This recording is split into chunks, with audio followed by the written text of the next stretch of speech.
민주당이나 이재명 지지층, 이재명 후보 본인은 이번 대통령 선거를 윤석열 때문에 비롯된 선거로서 내란 종식 선거다, 내란 극복 선거다라고 말을 하고 있습니다. 반면에 이낙연 총리 그리고 김문수 후보 같은 경우는 괴물 독재를 저지하는 선거다라고 말하고 있습니다. 사실 뭐 이번 대통령 선거가 만들어진 것 자체는 윤석열 대통령의 계엄령으로부터 비롯된 건 맞는 것 같은데, 왜 그럼 도대체 김문수 후보나 이낙연 총리는 괴물 독재를 저지하는 선거다라고 이번 대통령 선거를 규정하는 걸까요? 생각을 한번 들어보고 싶습니다. 그러니까 이 선거가 그냥 12.3 해서 탄핵이 되고 4월 4일이죠. 탄핵이 되고 이렇게 6월 3일 이렇게 됐으면은 뭐 내란 종식 선거 그 당연할 겁니다. 근데 이제 그 사이에 벌어진 일들을 보면은 이건 내란 종식 플러스 사법부를 이재명 후보가 장악하겠다는 의도를 여러 번 보인, 너무나 분명하게 보인데 이제 문제가 시발이 되는 거죠. 그럼 왜 사법부 장악을 하려고 하느냐는 그건 뭐 누구도 답을 가지고 있죠. 이재명 후보의 사법 리스크를 완전 종식시키겠다. 이재명 후보 범죄의 세척, 소멸, 군대 말로 하면 미스나웃을 하겠다라는 겁니다. 근데 본인의 사법 리스크를 그렇게 세척하고 완전 종식시키겠다고 하는 걸로 그냥 깨끗하게 그 사건 하나만 딱 해서 끝나면은 그럴 수도 있어요. 영미법 같으면 그렇게 또 가능해요. 그러나 이건 그게 아니고 그걸 위해서 우리나라 사법부, 그러니까 입법행정사법의 사법부를 완전히 붕괴시키는 작전에 이미 들어갔습니다. 그래서 각급 법원의 수장인 대법원장을 일단은 압박을 하고 있는데, 대법원장 개인에 대해서 압박을 하는 것만 해도 한 5가지입니다. 공수처 수사 지금 들어갔죠. 특검 수사하겠다고 협박하고 있죠. 청문회 하겠다고 협박해서 지난번에 이제 출석은 하지 않았지만 청문회 1차 했죠. 사퇴 압박을 여러 사람들이 공식적으로 공개적으로 하고 있죠. 그리고 탄핵 카드 들이밀죠. 그러니까 조희대 대법원장 개인에 대해서만 5가지를 하고 있고요. 법원에 대해서도 카드가 많습니다. 헌법재판소를 동원해서 4심제로 하겠다고 그러고요. 법 왜곡죄 동원하겠다고 그러죠. 그리고 대법관의 숫자를 뭐 30명 내지는 100명, 그리고 이제 여론이 나쁘니까 100명 카드는 슬쩍 집어넣지만 언제 나올지 모르는 카드죠. 그러면서 또 끔찍한 얘기는 후보의 입을 통해서 깨끗한 법원 얘기를 했습니다. 이것은 그 이태리의 깨끗한 손, 그 수사 검사를 얘기하는 깨끗한 손을 연상시키는 깨끗한 법원, 완전히 법원을 쓸어버리겠다는 겁니다. 그리고 정청래 법사위원장은 정권 바뀌면 법원 각오해라라는 아주 조폭들이나 쓰는 용어를 방송에 나와서 공공연하게 얘기를 하고 있고요. 이 정도 되면은 사법부를 완전히 거의 장악을 넘어서서 개비를 하겠다는, 완전히 새로 만들어나겠다는 얘기고, 이건 뭐 거짓말이 아니고 정말인 거예요. 이게 내란 극복하고는 한참 동떨어진 이야기 같은데요. 그러니까 내란 극복은 지금 사실 어떻게 보면 어느 정도 진행이 돼서 잘 나가고 있습니다. 왜 그러냐면 내란의 실행은 그날 새벽까지 끝나버린 거 아니에요. 내란은 불과 어찌 됐든지 간에 뭐 2차 계엄을 하려고 했든 안 했든 지금 수사가 좀 잘 진행이 되질 않아가지고 이 수사를 현재 믿을 수도 없고 전모가 드러나지는 않았죠. 그러나 하여튼 내란의 실행은 어찌 됐든지 간에 3시간도 못 돼서 이건 끝났고요. 정치적 절차는 국회 절차하고 헌법재판소 절차로 끝났습니다. 그러니까 4월 4일 날 끝났습니다. 현재는 법적 절차가 진행 중인데, 법적 절차는 수사와 재판인데 수사는 아직도 진행 중이고요. 이제 특검은 불가피하게 해야 될 가능성이 있어요. 근데 재판은 지금 1심이 진행 중인데요. 이건 아마 3심까지 진행이 되려면 몇 년이 걸릴지 사실 장담하기가 매우 어렵습니다. 이렇게 따지면 법적 절차는 굉장히 오래 끌 겁니다. 이렇게 따지면 그러면 법적 절차가 완료될 때까지 내란 사태가 종식이 안 됐으니까 계속 내란 할 건가요? 이제 정치는요. 실행을 완전히 진압했고 정치적 절차가 끝났기 때문에 이제 정치는 내란을 넘어서서 비욘드 내란, 그러니까 내란 건너편에 우리가 무엇을 해야 되는가를 하는 것을 국민들한테 보여주고 내란 극복 플러스 미래를 위해서 우리는 이러이러이러한 걸 하겠다라고 이번에 얘기를 하는 선거가 되는 게 맞습니다. 그런데 내란 극복을 하겠다고 지금도 맨날 얘기를 하고 있고 지금 윤석열 전 대통령을 상황으로 모시는 김문수가 다시 윤석열을 끌고 와가지고 국민들한테 총구를 겨눌 수도 있다. 지금 이 얘기를 계속 하고 있는데 제2, 제3의 내란 음모라는 말도 합니다. 이건 제2, 제3의 내란 내지는 친위 쿠데타는 불가능합니다. 그날 내란의 실행이 있었던 그날을 우리가 복귀해 보면은요, 우리나라에서는 이제 군사 쿠데타, 군사 그게 친위가 됐건 뭐 반란이 됐든지 간에 군사 쿠데타는 매우 어렵다라는 것이 웅변으로 보여줬어요. 우리 모든 국민들이 젊은 사람들까지 포함을 해서 12.12 사태를 기억하고 있어요. 또 5.18 광주 학살을 기억하고 있어요. 이게 대개는 뭐 기록이나 아니면은 최근에 만들어진 여러 가지 영화를 통해서 국민들이 학습을 굉장히 철저하게 하고 있고요. 그리고 나이가 좀 든 분들은 다 몸으로 학습을 했습니다. 몸으로 다 압니다. 그래서 그날 보면은 젊은 군인이건 지휘부에 있는 군인이건 간에 명령을 하달을 해도 들으려고 하지를 않아요. 그걸 이제 군대에서 상하 관계를 특별 권력 관계라고 하는데요. 특별 권력 관계의 핵심은 부당한 지시가 있을 경우에 이 지시를, 이 명령을 들어야 하는가가 핵심입니다. 그런데 그날 보면은 부당한 지시가 있었어요. 대통령으로부터 사령관을 통해서 참모장까지 연대장, 대대장까지 다 있었어요. 그런데 어느 누구도 가서 끌어내려고, 그게 국회의원이든지 뭐 인원인지 잘 모르지만 끌어내려고 적극적으로 했던 사람이 보이질 않습니다. 안 보입니다. 이게 다 최근의 역사에서의 학습 효과가 있고요. 조금 더 올라가면 유신과 뭐 12구나 뭐 이런 것들이 한국의 60년대 이후의 역사들이 다 우리 머릿속에서 작동하고 있기 때문에 이제 친위 쿠데타는 불가능하다는 것이 다 나왔고요. 그리고 그날 최신 그 기술을 가지고 아버지들이 그 특전사나 그 해당되는 부대에 들어가 있는 그 자기 자녀한테 문자를 보내잖아요. 절대로 민간인들의 손을 대서는 안 된다. 총을 쏴서도 물론 안 되지만 절대 민간인들을 다치게 해서도 안 된다라는 얘기를 문자로 보내잖아요. 뭐 예전에는 그렇게는 못했어요. 12.12 때는 그렇게 못했지만 이제는 디지털 시대예요. 그 챗 GPT가 있는 시대예요. 이제는 안 됩니다. 그래서 그날을 보면은 내란의 실행은 불가능하고요. 만약에 미친 지도자가 있어가지고 정말 거의 정신 나간 지도자가 내란을 실행을 해봤자 실패하는 거고 그 다음에 기다리는 건 정치적 절차하고 법적 절차가 있고 지금 그걸 윤석열이 몸으로 보여주고 있잖아요. 윤석열이 갈 길은 빤합니다. 이 사람은요 사면 복권도 어떤 대통령이 와도 못 시킵니다.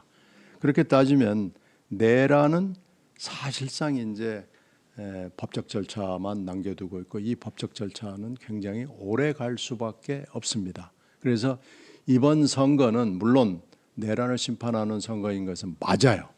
근데 우리는 내란을 넘어서서 내란 그 이후에 우리의 미래, 지금 그리고 당면하고 있는 국가 위기가 지금 삼각파도처럼 복합 위기로 오고 있습니다. 이 위기는요, 물론 우리가 만든 것도 있죠. 이 뜬금없는 이 쿠데타로 사실 경제가 그렇지 않아도 어려운데 경제가 더 어려워졌습니다. 훨씬 어려워졌습니다. 근데 거기다가 국제적 국내적 위기가 지금 복합적으로 오고 있기 때문에 이거 간단치 않아요. 이 위기 극복을 위해서 우리는 어떻게 해야 되는가, 우리 정치인들은 뭘 해야 되는가를 지금 토론을 해야 되는 상황인 거예요. 지금 여기다가 사법부를 거의 붕괴시키는, 절멸시키는 조치를 시리즈로 이렇게 내가지고 사법부하고 싸우고 있을 때가 아닙니다. 지금 현재 초점이 잘못됐어요. 이렇게 되면은요, 나라가 국가 위기의 이 성격 파악도 제대로 하지 못하고 국가 위기를 극복하는 얘기를 하는 단계에 들어가 있는데 그걸 지금 얘기하는 게 아니고 사법부를 어떻게 손을 볼 것인가라는 얘기만 하고 있는데요. 지금 사법부의 손을 보는 요체는, 핵심은, 그리고 앞으로의 방향은 사법부를 붕괴시키는 것이고, 그 사법부 붕괴의 이유는 이재명 범죄의 세척과 소멸입니다. 지금 이미 들어갔습니다. 1단계는 지금 현재 재판이 진행 중인 5개의 재판을 모두 다 중지시켰습니다. 이게 1단계고요. 지금 2단계도 이미 실행에 들어갔습니다. 2단계는 재판을 대통령 재임 중에 정지시키는 겁니다. 이건 헌법 84조의 해석을 통해서 아마 그렇게 될 거고, 이미 형소법이 발의가 돼가지고 법사위를 통과했어요. 이건 본회의만 남긴 걸로 제가 알고 있는데요. 물론 헌법 84조는 이런 경우를 예정한 게 아닙니다. 제가 여러 번 설명을 드렸는데 헌법 84조는 대통령 재임 중의 범죄에 관한 규정입니다. 내란 범죄 같은 것만 소출을 할 뿐이다라는 건데, 이 84조가 대통령이 되기 전에 범죄로 확장 해석을 하려고 지금 하는 거죠. 근데 이제 형사소송법으로 규정을 함으로 해가지고 이걸 헌법재판소와 대법원의 해석을 통해서 아마 이제 재판이 정지가 될 거예요. 재판 중지가 아니고 재임 중에 정지가 될 거예요. 이게 이제 2단계고, 이건 이미 됐고요. 그리고 이제 조희대를 어떻게 제거할 것이냐, 어떻게 망신을 줘가지고 그 칠링 이펙트, 완전히 사법부를 장악할 것이냐라는 것이 이제 2단계의 주요한 일이 되겠죠. 3단계가 이제 문제인데, 3단계는 현재 이재명 후보가 갖고 있는 5개의 재판을 어떻게, 지금 현재 어떤 것은 3심을 지나서 유죄의 취지로 파기환송이 돼 있고, 어떤 건 2심에 돼 있고, 어떤 건 지금 3개는 1심에 계류 중인데, 1, 2, 3심 각급 법원에 계류되어 있는 것들을 어떻게 할 것인가를 굉장히 열심히 고민을 해서 이게 거의 방향이 서 있는 것 같아요. 그걸 어떻게 우리가 알았느냐면은 토론에서 2차, 3차 토론에서 계속해서 이 질문이 나올 때마다 조작 기소 내지는 억지 기소라는 표현을 이 후보 본인이 여러 번 얘기를 합니다. 그리고 또 하나는 이화영이 지금 정치자금법 위반으로 수원지방법원에서 재판을 받고 있어요. 그런데 이 재판은 사실은 뭐 전혀 상관이 없는 건데, 이 재판에서 대북송금 재판이 이미 확정이 된 건데, 이걸 이재명 후보가 대통령이 되면은 다시 한번 생각을 해야 된다, 재고해야 된다라는 얘기를 변호인 입을 통해서 합니다. 이 얘기는 뭐냐면은 이미 형은 확정이 됐지만 이것은 조작 기소에 뭐 냄새가 있기 때문에 이거 다시 한번 내 것도 들여다봐야 된다. 그러니까 이건 측근이잖아요. 측근 것도 들여다봐야 된다라고 얘기를 하고 있는 거예요. 이재명 본인의 면제뿐만 아니라 그렇죠. 이재명 측근들에 대한 면제까지가 그렇죠. 지금, 그러니까 지금 3단계, 4단계 본인에 대한 그 5개 재판을 어떻게 할 것이냐가 있고, 4단계는 측근에 대한 걸 또 어떻게 할 것이냐라는 것을 변호인의 이화영 부지사의 변호인의 입을 통해서 슬쩍 흘린 겁니다. 근데 이제 몇 가지 방법이 있죠. 1심 선고가 나기 전까지는 검찰이 공소 취소를 할 수가 있습니다. 이건 뭐 형법에 있는 거니까요. 형사소송법대로 할 수 있는 거니까요. 공소 취소가 가능하고요.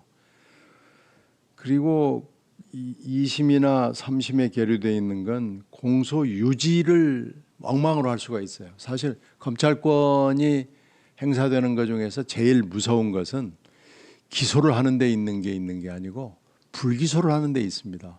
수사를 엉망으로 만들어 버리는데 검찰권이 자의적으로 행사될 수 있는 아주 중요한 대목이 있거든요. 지난번에 누구 구속영장 실질심사를 하는데 검사가 서류만 내놓고 안 나와버리잖아요. 이제 그런 식이에요. 그래서 아주 소극적으로 공소 유지를 하거나 구형해서 거의 뭐 의미 없는 구형을 해가지고 그냥 재판을 흐지부지 만들어 버리는 것이 가능합니다. 이렇게 따지면은 1, 2, 3, 4단계가 일부는 이미 실행에 들어갔고 일부는 지금 이렇게 갈 것이다라는 시사를 분명히 했기 때문에 이건 이재명 대표가 범죄를 거의 세척을 해서 탈출을 시도한다고 볼 수밖에 없습니다. 그리고 이제 마지막에 일이 잘 안 되면 셀프 사면 복권도 가능하니까요. 이렇게 따지면 이재명 대표 지금까지 정말 힘들게 살아왔던 것을 완전히 일소할 수 있다라는 좀 희망에 차 있을 겁니다. 그런데 뭐 좋아요. 좋은데 자기 혼자만 이렇게 하는 게 좋은데 금방 말씀드렸던 대로 사법부는 붕괴되는 겁니다. 이걸 위해서 대법원장부터 시작해서 온 사법부에 대해서 쫙 줄을 세우고 하는 거죠. 일선 판사들도 재판 잘못하면 법 왜곡죄로 을로될 수 있는 뭐 꼼짝 못하게 하는 거죠. 그러니까 87년 이전에 박정희 전두환 시절에는 판사들을 사실 인사권으로 꼼짝 못하게 했어요. 그리고 대법원장이나 주요 법원장이나 이런 분들이 할 만한 분들이 못하는 경우가 굉장히 많았습니다. 물론 존경받는 분들이 되는 경우도 있었지만은요. 이런 분들이 어떻게 해서 대법관이 됐지? 어떻게 법원장을 하지? 하는 분들이 굉장히 많았거든요. 그게 왜 그러냐면 인사로 장악을 하는 거고요. 또 하나 아주 우리나라의 독특한 것은 서울 형사지방법원하고 서울 민사지방법원을 분리를 했어요. 그래서 형사사건만 전담을 하는 법원이 아예 생겨가지고요. 서울 형사지방법원은 법원장부터 단독판사까지 부장은 물론이고요. 특정 지역 출신은 아예 그쪽으로 인사 발령을 하지를 않았습니다. 그리고 제가 그 당시에 출입 기자를 했는데 거기 가는 것을 굉장히 영광으로 생각하는 기류가 일부 판사들한테 있었어요. 물론 일부 판사들은 굉장히 괴로워하는 분들도 있었죠. 그렇게 해가지고 영장 단계에서부터 그 선고 단계까지 대개는 1심을 하지만 가끔은 단독 경우에는 2심도 그 형사법원에서 합의부에서 하기 때문에 1, 2심을 통제를 했습니다. 그리고 대법원은 대법관들을 통제를 하면서 형사 재판에 관한 공판에 관한 한 일사불란하게 움직이도록 독재 정권을 했죠. 그런데 이제 87년 이후에 그런 것들이 쓰러져 버리니까 지금 우리가 보고 있는 것은 참 생소한 광경입니다. 제가 들은 얘기 중에는 말을 안 듣는 판사들이 가끔 있었을 거 아니에요. 그 중에는 이제 1차 사법파동이 71년도에 있었던 건데 1차 사법파동은 그 당시에 대법관이 9명이었는데요. 그 중에 일부는 데려다가 팼습니다. 뭐 그런 정도였어요. 그래가지고 그때 제가 출입을 할 때 보니까 우리는 맞았다 하는 판사들이 있었어요. 그 정도로 독재 정권이 악랄하게 했습니다. 그래서 형사지방법원장이랄지 수석부장들은 그 상부에서 내려오는 명령을 수행하는데 굉장히 물론 적극적으로 하는 분들도 있었지만은 곤혹스러워하는 거였습니다. 그런 시절이 있었는데 87년도 이후에 지금 우리가 눈앞에서 보고 있는 이런 건 고문이나 이런 그 어떤 압박에 의한 것만 없을 뿐이지 사실상 독재 정권 시절보다도 더 심한 거 아닌가 그런 느낌을 받습니다. 입법을 통한 독재, 그러니까 그렇죠. 합법을 가장한 독재가 되는 건가요? 합법적 독재, 민주적 독재 뭐 이런 게 지금 되는데 이게 아마 학술 용어로도 있을 거예요. 그래서 이게 정치학이나 법학에서 합법적 독재, 민주적 독재 지금 우리가 이걸 눈앞에 보고 있는 거고요. 이것이 우리 눈앞에 펼쳐지고 있는데 그리고 내란 종식은 사실상 상당 부분이 진행이 돼서 법적 절차만 남겨두고 있는 상황인데 내란 종식을 위해서 우리가 매진을 해야 된다. 이것만이 이번 선거에 어떻게 보면 시대적 과제다. 이렇게 얘기하는 건 한쪽 면을 지금 가리고 있는 겁니다. 논리적으로 좀 정리를 해보면 애초에 지금의 대통령 선거를 만든 건 윤석열 대통령의 계엄령 선포였기 때문에 이번 대통령 선거는 아마 내란 극복 선거다라고 말하는 게 일견타당해 보이지만 그 헌법재판소의 파면 결정으로 정치적으로는 일단락이 됐고 제2, 제3의 내란이 일어날 가능성은 현재 대한민국 조건에서는 불가능. 그리고 법적인 내란 종식은 사법부의 판결에 의해서 이루어질 거기 때문에 법적 절차만 남아 있는 상황. 이건 정치인이 더 개입할 필요가 없고 그런데 민주당과 이재명은 그런 것들을 해결하겠다고 내란을 종식하겠다고 말하면서 사실 실제로 한 일은 범죄 혐의를 청산하려는 노력, 사법부를 겁박하고 범죄 혐의를 청산하려는 노력들이 실제로는 몇 달 동안 이루어진 것들의 전부였다. 일종의 괴물 독재로 간다. 지금 그렇게 말씀을 하신 건가요? 그렇죠. 그러니까 이렇게 이제 계속해서 만약에 집권을 이재명 대표가 한다 그러면은 사법부는 붕괴로 갈 수밖에 없어요. 그러면 이제 우리나라 사법부가 어떻게 될 것인지는 뻔해요. 거의 박정희 전두환 시절의 사법부로 돌아갈 가능성이 매우 높은데요. 그럼 뭐 사법부 없어도 괜찮다 이렇게 생각하면 뭐 간단하죠. 근데 이 사법부가 붕괴가 되면 무슨 일이 벌어지냐? 대통령이 이렇게 되면은요, 이제 억울한 사건의 관련자들이 굉장히 많이 늘어나고요. 이 억울한 관련자는 우리 국민들만 문제가 되는 게 아니고 해외 투자자들도 우리나라 사법 시스템이 붕괴가 되면은 투자를 꺼리게 됩니다. 그래서 해외 투자자들이 항상 보는 굉장히 중요한 포인트 중에 하나가 사법 시스템입니다. 그 뭐 노동법도 잘 보지만은요. 여기서는 재판이나 수사를 했을 때 제대로 해주는가, 공정하고 객관적이고 뭐 이런 그 룰 오브 로가 제대로 이루어지는가라는 걸 보거든요. 근데 우리나라 사법 시스템이 붕괴가 되면은 해외 투자자들이 외면을 하게 될 거예요. 그러니까 바로 경제에 영향을 주고요. 이런 것들이 우리나라의 그 국가 이미지, 국가 위상 이런 데 아주 직격탄으로 작용을 합니다. 이건 심각한 문제가 될 거예요. 그래서 언론도 마찬가지지만은 이 사법 시스템은 결국 국가의 얼굴입니다. 이 얼굴을 만약 여기다 지금 먹칠을 하려고 그러는 거고 붕괴시키려고 그러는 건데 이건요. 국민들이 내 일 아니니까 내가 뭐 경찰서 갈 일, 검찰 갈 일, 재판 받으러 갈 일 없다 이렇게 생각할지 모르지만요. 사실은 먹고 사는 문제에 해당합니다. 이 사법 시스템을 통째로 붕괴시키려고 하는 게 결국은 근본적인 원인은 이재명 구하기 그렇죠. 때문인 거죠.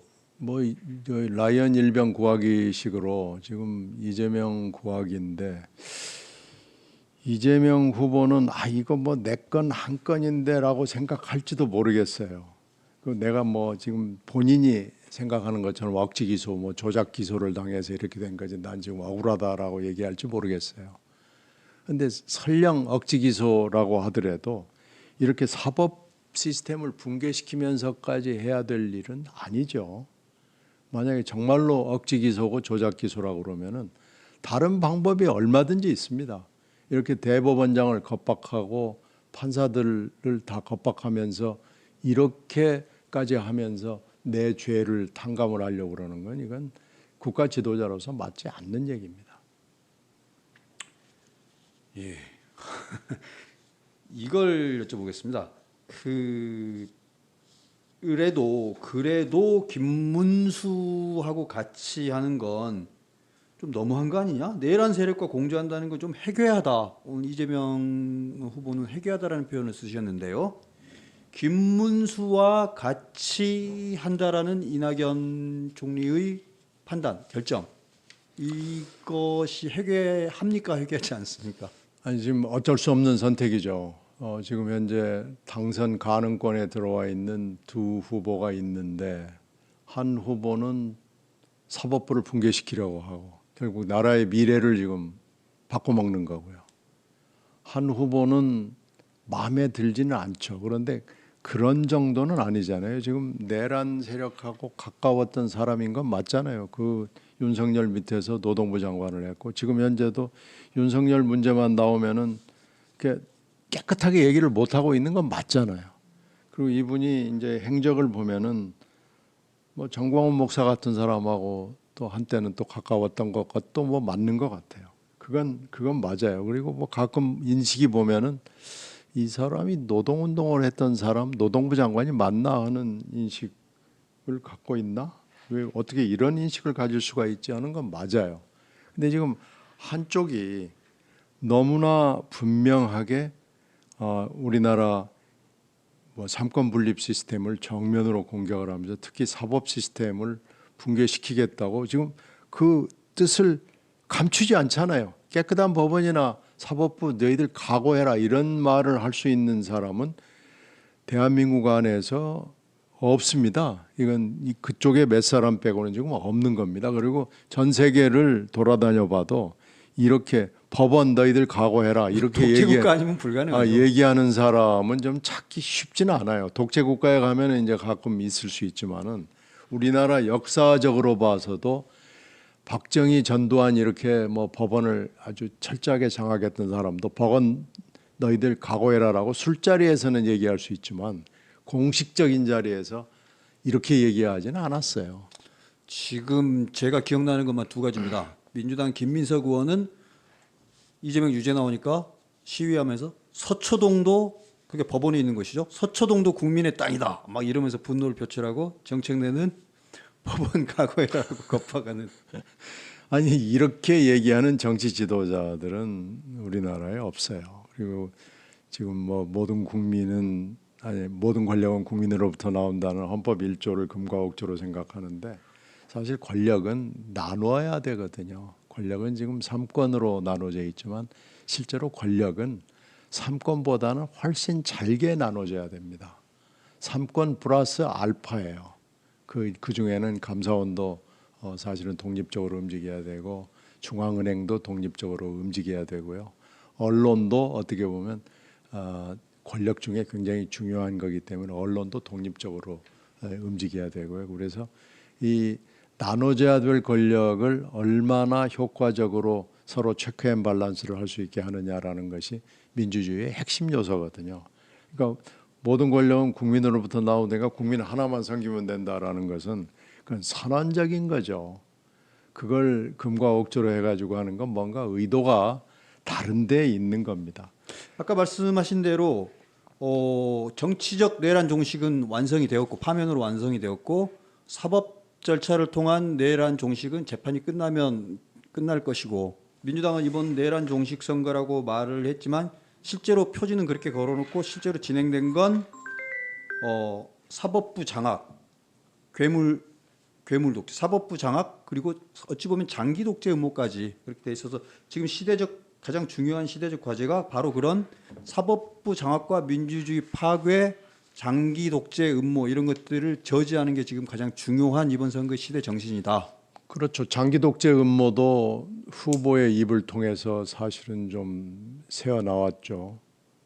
본인이 개헌 얘기를 극도로 싫어하다가 어쩔 수 없는 상황이 되니까 개헌안을 내놨는데 대통령 연임제를 내놨잖아요.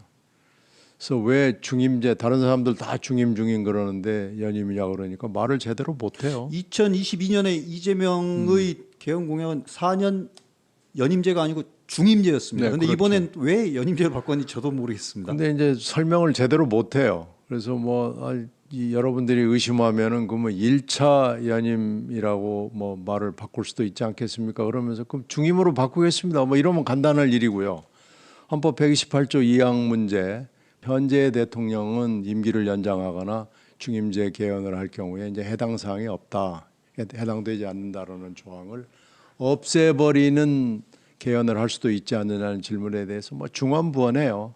학계 의견이 그렇다라는 네, 말도 하고 뭐 국민의 뜻이라면이라는 말도 합니다. 사실 뭐 그냥 그 128조 2항은 손댈 수 없는 조항이고요. 뭐 그러면 그냥 끝날 일을 뭐 말이 학계 찾아쌓고 국민 찾아서 국민하고 민주를 너무 입에 자주 올리는 사람은 좀 의심이 가거든요.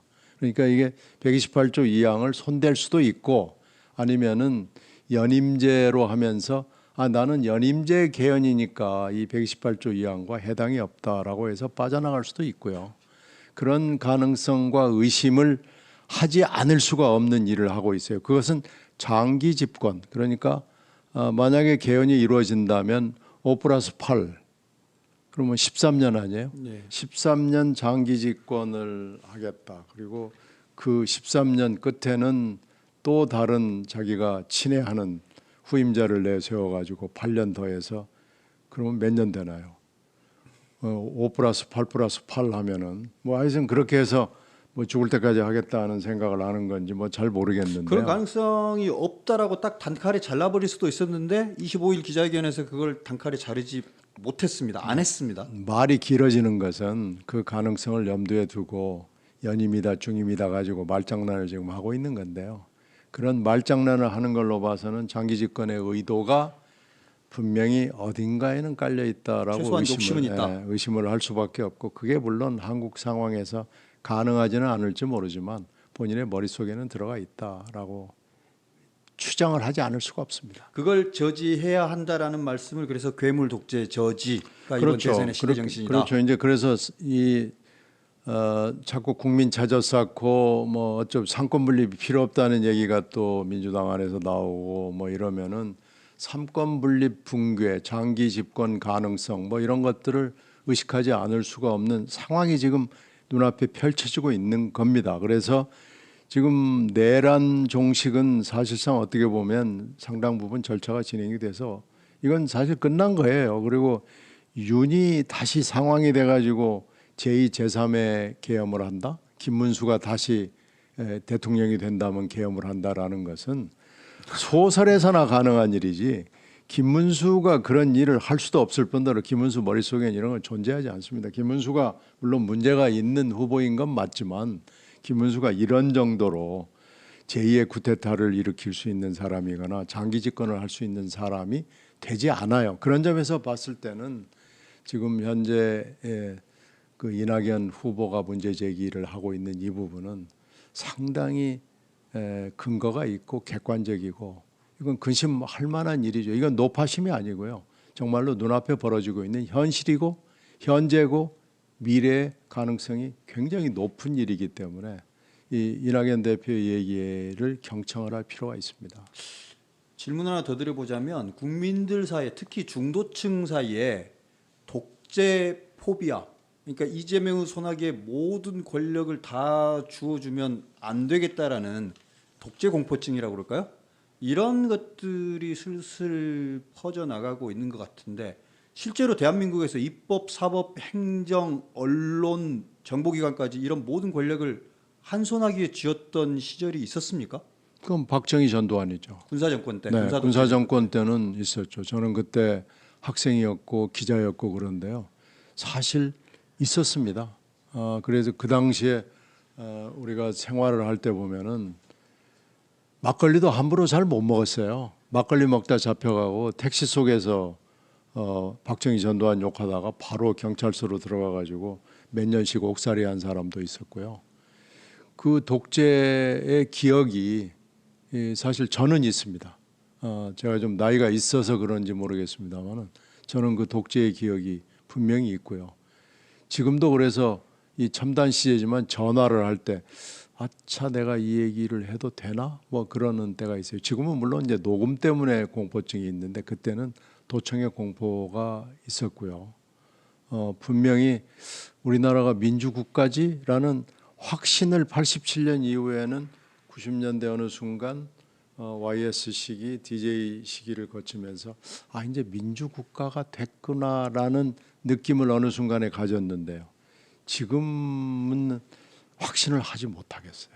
그럼 지금 그나마 더 안전할 수 있는 선택이라는 건 행정부의 권력과 입법부의 권력을 따로따로 떼어놓고 서로 견제할 수 있도록 하는 게 그나마 독재가 진행되는 걸 막을 수 있는 것 아닌가라고 결국은 지내놓고 보면은 권력 분립 외에는 인간의 욕망, 특히 이 정치인 중에서 독재적 성향을 가진 사람이 있기 때문에 인간의 욕망, 정치인의 욕망을 제어할 수 있는 것은 권력 분립 외에는 방법이 없고요. 언론의 역할도 매우 중요하고요. 권력은 나눌 수 있을 만큼 나누는 게 중요합니다. 물론 우리나라가 남북 대치 상황이기 때문에 권력을 너무 나누면 안 된다는 생각이 국민들 속에 있지만요. 실제로 남북 분단 상황에서 이 대치 상황을 슬기롭게 극복하고 현명하게 하는 방법은 권력 분립을 효과적으로 하는 현명한 정치인, 그리고 눈이 밝은 정치인, 귀가 좋은 정치인, 그리고 말한 대로 행동하는 정치인이 나오는 방법밖에 없습니다. 제가 이제 이재명 대표를 믿을 수 없다고 얘기하는 것은 이제 이분이 말을 바꾸고 거짓말을 하고 하는 것도 물론 있지만요. 정치인으로서 옛날 얘기는 다 빼고 정치인으로서 보면은 믿을 수가 없다는데 근거하는 거예요. 그리고 특히 성남시장 할 때는 모라토리움도 거짓말 모라토리움을 했고요. 대장동, 백현동, 정자동 이 시리즈를 보면서 아, 이분은 손대는 것마다 썩은 냄새가 나는 사람이구나. 그리고 잠깐만요. 왜 거짓 모라토리움이라고 생각하십니까? 성남시장 때. 전국에 240개가 되는 지방자치단체가 있는데요. 성남시는 분당을 끼고 있기 때문에 재정 자립도가 톱 그룹에 들어가는 데입니다. 가장 잘 사는 지자체 중에 하나다. 그렇죠. 가장 잘 사는 지자체 단체장이 모라토리움을 했으면 우리나라 240여 개의 지방자치단체는 다 모라토리움을 선언하는 게 맞습니다. 근데 그렇지 않잖아요. 그리고 모라토리움을 제일 반대한 사람이 형님이잖아요. 친형님이잖아요. 친형님이 돌아다니면서 이건 사기다라고 얘기를 하고 다녔고 저는 그 형님 말에 일리가 있어 보여요. 그래서 이제 그 형님을 정신병원에 넣으려고 해서 그게 또 문제가 돼가지고 선거법 위반이 걸렸고 대장동, 백현동, 정자동 이런 것은 제가 21년도에 이낙연 선거 경선 캠프에서 하면서 이걸 쭉 들여다봤는데요. 이미 지역에서는 다 소문이 날 대로 난 사안이었고요. 이걸 어떻게 이렇게 지방자치단체장이 할 수 있는지 모르겠어요. 물론 지방자치단체장이 이런 경우가 물론 있는데 이렇게 많이 한 사람은 참 드뭅니다. 그리고 이제 최근에 일어났던 일들은 보도가 많이 됐기 때문에 제가 언급하지 않겠는데요. 이 불신 그리고 이분은 한다면 하는 것 같아요. 그건 있는 것 같아요. 근데 그 한다면이 좋은 일 같으면은 뭐 누가 말리겠어요. 근데 전혀 상식적이지 않은 일을 한다면 해버리기 때문에 저는 이 사법부 붕괴 문제도 할 것 같아요. 대통령이 되면 할 것 같아요. 근데 이 사법부 붕괴는 말씀드린 대로 나라가 망하는 지름길로 올라서는 겁니다. 어떻게 보면 패스트 트랙에 올라서는 거기 때문에 나라를 망하게 할 수는 없잖아요. 나라를 지금 업그레이드해도 지금 시원찮은 상황이고 이 삼각 파도의 복합 위기를 극복해 나가야 되는 중차대한 순간에 우리가 들어가 있는데 여기에 이미 사실 상황이 많이 종식이 된 내란 종식에만 매달려 가지고 이번 선거를 치러 가지고는 이 나라의 위기를 극복할 수 없고 오히려 지금 나라가 망하는 패스트 트랙으로 올라갈 가능성이 매우 높습니다. 예, 끝으로 질문 마지막으로 하나 더 드리겠습니다. 상당히 많은 국민들이 정치판 들여다보기도 싫다. 특히 3차 TV 토론을 보면서 약간 조금 혐오스러운 발언들도 오고 가고 비판만 일삼는 그런 걸 보면서 투표장도 가기 싫다 이런 말씀하시는 분들도 있는데 마지막으로 대통령 선거를 앞두고 유권자들에게 당부하고 싶으신 말씀이 있으시다면요? 저도 동의합니다. 투표장에 가기도 싫다라는 부분에 동의합니다. 저도 저희 집사람하고 같이 이번에 투표를 하지 말까 하는 얘기를 상당히 깊게 얘기를 했어요. 근데 역시 투표를 포기하는 것은 아닌 것 같아요. 자기 의사 표시를 하는 것이 맞는 것 같고요. 이번에 아마 기권율이 굉장히 높다고 전망하는 분들이 많이 있어요. 실제로 그렇게 될지도 모르겠어요. 근데 기권을 하는 것은 다수표를 얻는 사람이 어떤 사람이 될지는 모르겠습니다만은 그 다수표를 얻은 사람이 소망스럽지 않은 사람이 될 경우 그건 기권표는 그 사람한테 어떻게 보면 비단길을 열어주는 일이 결과적으로는 그렇게 될 겁니다. 그래서 그냥 포기하지 마시고 일단은 의사표시를 해 주시는 게 저는 맞는 것 같아요. 제가 누구라고 얘기는 못 하겠습니다만은 하여튼 그건 의사표시를 분명하게 해 주는 것이 맞고요. 기권표가 너무 많이 나오는 것은 저는 좀 바람직한 현상은 아니다. 이게 지금 정치 혐오, 정치 기피 뭐 이런 어파시라고 얘기를 하는데 그 현상이 항상 결론적으로 독재자의 길을 열어주는 경우가 역사적으로 많았습니다. 그래서 그런 선택을 우리가 이번에 안 했으면 좋겠습니다.